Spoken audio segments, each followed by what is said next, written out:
I'm Rosie. I am a social media specialist. Recently gone freelance actually, so trying to start up my own business. So it's interesting to speak to a group of people that are doing the same. But I've worked in social media for over 10 years now, social media and digital marketing, I should say. Worked both for digital agencies, but also for individual brands. And so I've got a lot of experience with, big corporations, but also the smaller startup style brands, also some non-profits that I work with on the side, pro bono as a trustee. I was working for a company called Chorus, which is actually a social media software company. They create software that helps brands manage their social channels. But as part of that, there's an agency that I was part of, and we just help brands with their social strategy and kind of being more successful on social. So I was there for about 5 years, just over 5 years as a director. And then before that, I was at a jewelry company doing social media marketing and influencer marketing. Before that, I was at Burberry, so very much in the fashion space. And then before that, was working on Dove, a few Unilever brands at an agency. So I've been about a bit. So I wanted to share with you today, after speaking to Amanda, a few kind of fundamentals of social media engagement and how to think about social media marketing as a brand. And that's however big or small your brand is, whether it's a big corporation, whether it's a small startup, and actually in whatever sector, I think these rules all still apply. So there's 4 key areas I really wanted to touch on, which I think are important to consider. The first being the area of kind of market research and understanding the landscape. The second being understanding your audience, and particularly for social media, that's super important these days. Third is setting a strategy and how that should look and what that can do for you. And then finally, measurement, which I harp on about to all my customers because it's so important to understand how things are performing. So first of all, researching the landscape. This is important for several reasons, but first of all, understanding who your competitors are, who are the key players in the field, what are their strengths and their weaknesses, and where's their market positioning. And I'm hoping I've got some tips in here for you, but it's worth saying as well, like when I was studying, I didn't even know social media was a job, and it definitely wasn't at the time. So it's evolving and changing so quickly, and it's become so ingrained in all of our lives. So yeah, hopefully there's some good tips in terms of how to do it well. But I think the first place to start is to look at what's being done already, whether that's for inspiration or to understand what not to do a lot of the time. You see a lot of comparable companies or brands doing things on social and you think, oh, that was a bit wrong, or like that didn't land very well. And so there's a lot of learnings to be taken from both sides, what to do and what not to do.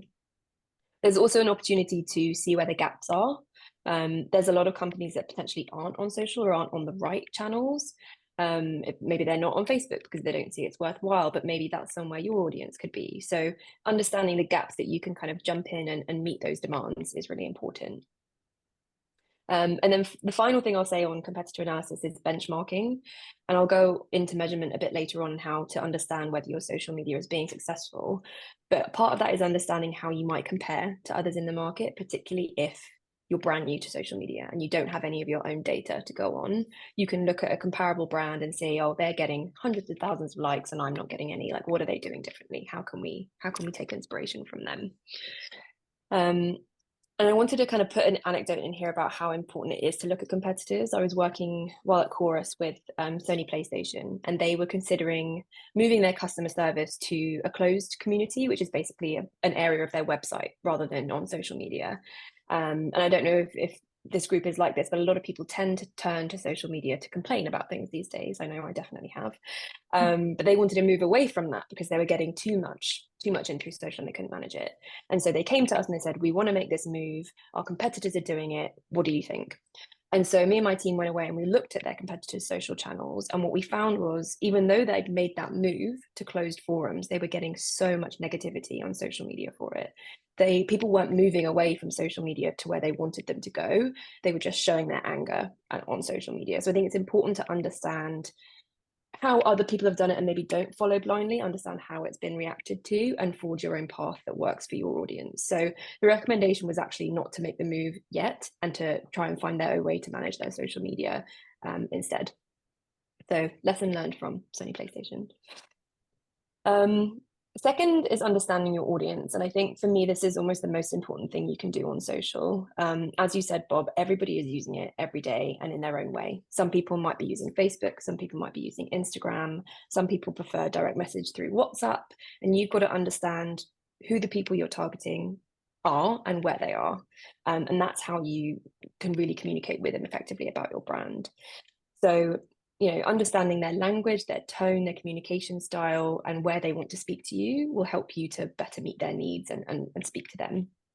Also really helps you to build a relationship or a community. And I think community is such a big thing on social media, particularly now more than ever. We kind of, in the beginning of social, it was all about communities, and then it moved away to these kind of more passive content sharing. And now we're coming full circle back to community. I think people lost a lot of that during the pandemic, and now they're looking for it again and finding it through social. So I think, really understanding who your community is and building that loyalty is going to be really important for any brand. I think understanding your audience also helps you adapt to changes. And as we all know, social and digital changes by the day. There's always a new platform, there's always a new feature. And so understanding how your audience preferences evolve will be really important to helping your strategy evolve at the same time. It's on here. I think it's also really important to engage your audience to get feedback. And social media is a really great place for that. I've done loads of work with customers who basically want us to go through all the comments that we get on social and understand what the feedback is, how they can improve their product, how they can improve their service. Are people struggling to find their product? And all of that bubbles up on social. As I said, people like to complain on social media. So you can get very important feedback and areas for improvement through those channels. And then finally, what's really great as well is identifying influencers or potential collaborators through social media. And these in turn can help you with your brand and expand your reach. And an example I've got of this is when I was at Monica Vinader, which is a luxury jewelry brand in the UK. I was doing an audit for them when I first joined the company to understand what their social media was up to, how people were engaging. And what I found was there was a sea of influencers and people posting wearing their jewelry and tagging the brand and talking about how much they loved the brand. And it was going nowhere. No one was reposting it, no one was engaging with them. And they all had very high influence, like hundreds of thousands of followers. And so immediately I was like, we need to capitalize on this. These are people that are talking to us, that love the brand organically, and we need to speak to them. We need to nurture this. And I'll come to it a bit later on, but that evolved into a strategy where we were really engaging them and capitalizing on their reach to basically bring in new customers. So, knowing who is loving your brand, engaging with your brand is also a really important part of understanding your audience. Cool. Third point is setting a clear strategy. And this may seem like a very, very obvious statement to make, but there's so many customers that I've worked with that are just so keen to start posting on social media that they don't think about why they're doing it or who they're doing it for. So many big brands come up to me and they're like, we want to be on every single platform, everything there is, you want to be on it. And I'll say back to them, what are your objectives though? Who are you trying to reach? Because not every channel is for every audience, and you need to really be considered about that. I've definitely had business to business brands coming out to me saying, I want to be on Snapchat. And I'm like, no, that's for 13-year-old people. You don't want to be on Snapchat. So it's really about having the clear objectives and that strategy to go with it to help you and then your team execute things. So objectives is definitely number one. It also really helps to have a clear strategy to make your branding consistent, whether that's across social, digital, influencer, whatever space it is. You want to make sure your brand is really recognizable, particularly in a space where other brands and people are vying for everyone's attention. You want to be recognizable instantly. So that's really important part of your strategy. The content relevant. So I always advise when I do a social strategy for anyone that you have a content element to it. You're really clear about what you're posting, why you're posting it, and what you hope to get out of it, and why that is relevant for your audience. And you want content that people will engage with and want to share and want to comment on. And that should all be built into your strategy so you have that clarity. I mean, again, this is ever evolving, so don't quote me on it in a few years' time, but Snapchat is one of those platforms that came in with a bang and then slowly left and is slowly being picked up by Gen Z again. So it's a very much younger audience. They're kind of rebranding at the moment, making it seem like they're anti-social media, but I'm not convinced. TikTok is obviously the latest fad, which I myself am addicted to. And initially, when it came out, it was very much targeted towards Gen Z, so a very young audience, those with very short attention spans. But I think it's definitely evolved over the last few years, and it's captured a lot more people. There's a lot more long form content. And I see people turning to TikTok a lot more than they were to YouTube. It's like shorter, digestible videos. Platforms like YouTube are really interesting because they're almost like search engines in themselves now. People don't necessarily consume content like they used to, where they, sit and watch a funny video. They're kind of a cross between a Netflix and a search engine where you'd look for a quick tip to learn how to fix a shelf. You can do either of those things, but it's a lot more long form content. And much more expensive for brands to activate on, I think. So unless, part of your strategy is creating videos constantly, it can be a quite hard one to engage in. Facebook is an interesting one. It's definitely for an older audience, but it's still massive across the world. And I think it also depends what country you're targeting. If you're mainly focused in on the US, it's still very much used, but it just depends on the type of audience you want. If you want a slightly older generation, it's perfect. And then I think Instagram is an interesting one as well, because that's evolved so much since it began. It was very much instant photo sharing, and now it's, people documenting their lives, or, showing their political alignments, or, interacting with each other and sending each other polls to understand what people are feeling. And it's definitely become a bit more polished than it used to be, but definitely more widespread, and I think used by a plethora of different groups, ages. So I think that's one platform that most brands would go on to, regardless of what age group they were going for, because it hits almost all of them. And then finally, Twitter, or X, I don't even think I want to get into because it's such a mess right now, thanks to Elon Musk. It literally has disappeared in front of our eyes. Yeah, it's quite devastating. And quite honestly, at the moment, when I speak to new clients or customers, they're not that bothered about it anymore. No one wants to pour energy into a platform where they don't know if it's going to be there tomorrow.